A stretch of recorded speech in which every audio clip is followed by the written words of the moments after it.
Don and Jackie, today I talked to several local experts on sports-related injuries. They say they're not aware of a single case where a high school athlete in Western New York has died directly from a football injury. The injury suffered by 16-year-old Damon Janes is the sixth catastrophic injury among high school football players in the United States so far this year. 2 teens have died, including this star player in Georgia last month. Dr. Jason Matuzak, director of the Sports Concussion Center in Amherst, says catastrophic injuries happen most often from improper tackling technique. The players might not be still getting the message that they need to get. Matuzak officiates high school football games in Western New York and says schools here use fewer officials at football games than schools elsewhere. Matuzak believes more referees could help spot illegal hits, penalize them, and prevent them from happening again.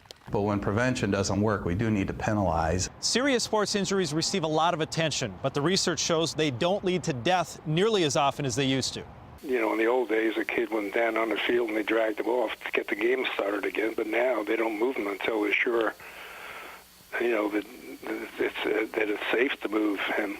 Dr. Fred Mueller at the University of North Carolina is the country's premier researcher on football injuries. His numbers show in the 1960s, between 25 and 30 high school football players died each year directly from a football injury. That number dropped to an average of 3 deaths each year over the last 10 years. According to the numbers, the sport is now safer than it used to be. But Dr. Matuzak says it's still important for parents to know the risks. And to have very, very frank discussions about those things with their child that wants to play sports.